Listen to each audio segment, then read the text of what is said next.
તો આગળનો છઠ્ઠા નંબરનો પ્રશ્ન છે ગુજરાતના લોકસંગીત ઉપર કે ગુજરાતનું લોકસંગીત સામાજિક જીવનને સમજવા મહત્ત્વનો સ્ત્રોત છે, ચર્ચા કરો. આ પ્રશ્ન પૂછવાની ઘણી બધી શક્યતા છે અને આઈ થિંક એકવાર જીપીએસસીમાં પૂછાઈ પણ ગયો છે. આ પ્રશ્ન એવી રીતે પણ પૂછાઈ શકે કે ગુજરાતનું લોકસંગીત એ સામાજિક જીવનનો અરીસો છે, આવો પણ પ્રશ્ન પૂછાઈ શકે.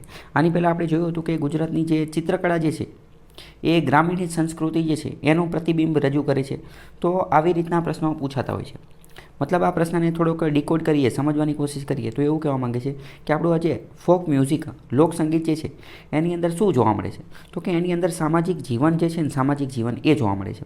અથવા તો લોકસંગીતના માધ્યમથી સામાજિક જીવનની બધી વસ્તુ જે ચાલતી હોય એને સમજવા માટે એ ઘણું મહત્ત્વનું સાબિત થાય છે. તો કદાચ તમને લોકસંગીત વિશે કંઈ ખબર નથી, પણ તમને સામાજિક જીવન શું છે કે સમાજના જીવનની અંદર કયા કયા તહેવારો કઈ રીતે ઉજવણી કરવામાં આવતી હોય, સામાજિક જીવન કેવું હોય, કયા તહેવારમાં, કયા મેળામાં, કઈ પરંપરામાં શું કરવામાં આવતું હોય એ ખબર હોય તો એના આધારે પણ તમે લોકસંગીત વિશે એના વિશે લખી શકો છો. મતલબ કે બેને કનેક્ટ કરવાનું છે એકબીજા સાથે. તો આપણે આન્સર જોઈએ ડાયરેક્ટ. લોકસંગીત અને બે પ્રકારના સંગીત આવે. એક તો ક્લાસિકલ મ્યુઝિક એટલે કે શાસ્ત્રીય સંગીત, એક બીજું આવે શાસ્ત્રીય સંગીત, એક બીજું આવે સુગમ સંગીત અને ત્રીજા નંબરનું આવે લોકસંગીત. તો મેં તમને કીધું કે લોક શબ્દ લાગી જાય એટલે તમારે સમજવાનું કે એમાં કોઈ નીતિ નિયમો નહીં હોય.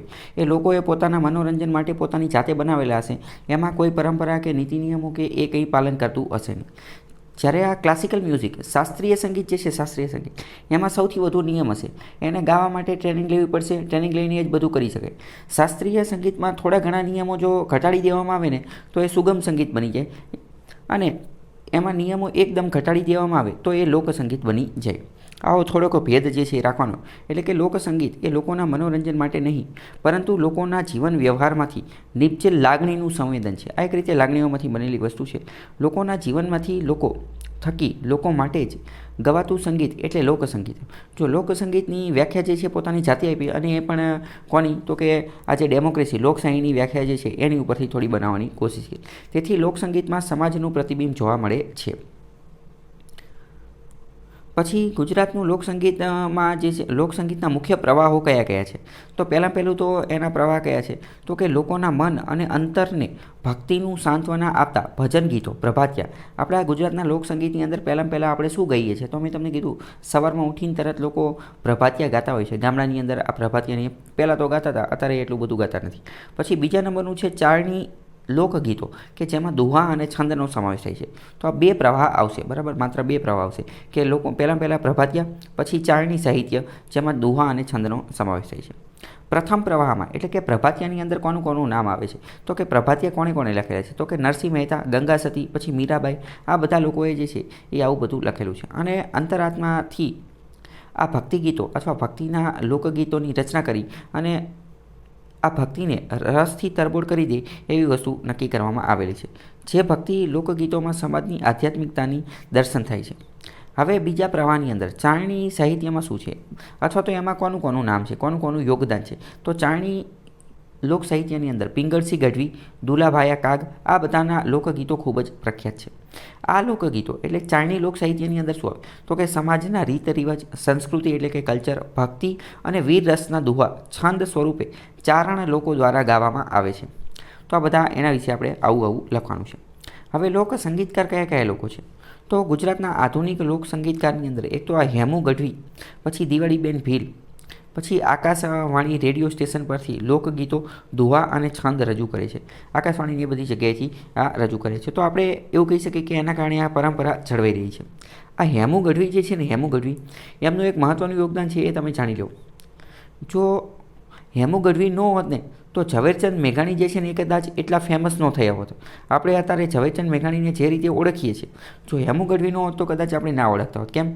કારણ કે ઝવેરચંદ મેઘાણીના જેટલા પણ રાઇટિંગ્સ છે એટલે કે જેટલા પણ લખાણો, પુસ્તકો, કવિતા, પાઠ અથવા જે કોઈ પણ વસ્તુ લખેલું છે એને ઘર ઘર સુધી પહોંચાડવાનું એ આ આકાશવાણી રેડિયો સ્ટેશનના માધ્યમથી જો કોઈ કામ કરેલું હોય તો એ વ્યક્તિ એટલે હેમુ ગઢવી. એ વ્યક્તિનું નામ શું, તો કે હેમુ ગઢવી.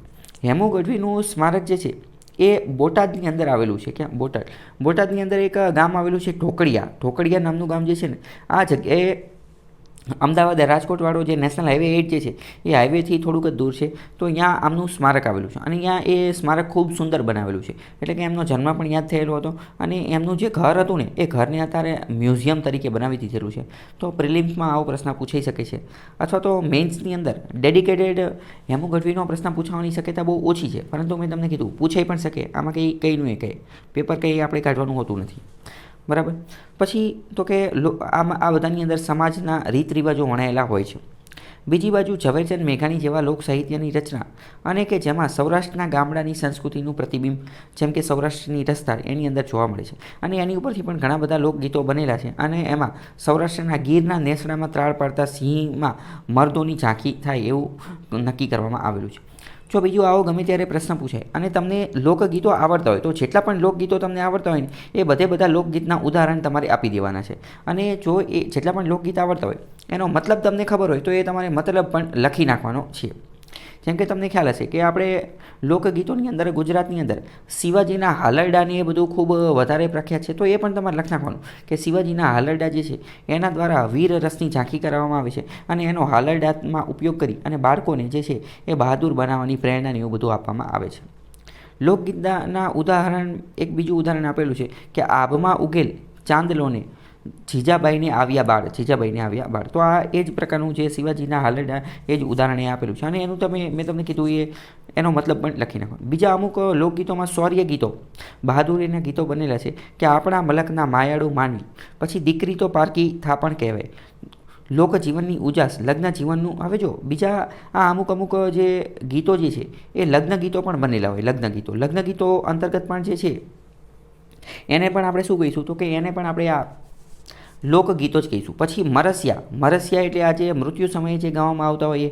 પછી ફટાણા પણ એ ત્યારે જ ગાવામાં આવતા હોય. તો આ બધા પણ જે છે એ ત્યારે જ ગાવામાં આવતા હોય છે. પછી હાલરડા, પછી બાળગીતો, આ બધું જે છે એ પણ લોકગીતો દ્વારા રજૂ કરવામાં આવે છે.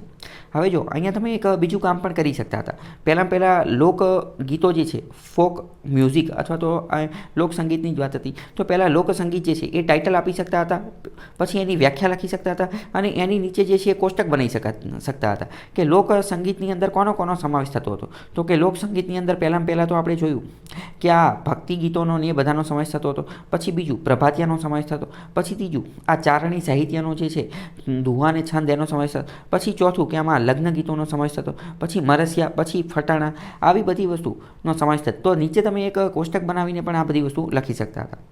હવે આપણે આનું થોડું કન્ક્લુઝન આપીએ તો કે આમ લોકસંગીત સુગમ સંગીતની જેમ અથવા તો સુગમ સંગીત અને અહીંયા બેને લખી શકો છો સુગમ સંગીત અને શાસ્ત્રીય સંગીતની જેમ ચોક્કસ નીતિ નિયમોથી રચાયેલ નથી, પરંતુ લોકોની અંતર ઉર્મિઓને અભિવ્યક્ત કરવા માટેનું એક માધ્યમ છે અને લોકસંગીત ગુજરાતના સમાજને સમજવા માટે ખૂબ મહત્ત્વના સ્ત્રોત તરીકેની ભૂમિકા ભજવે છે.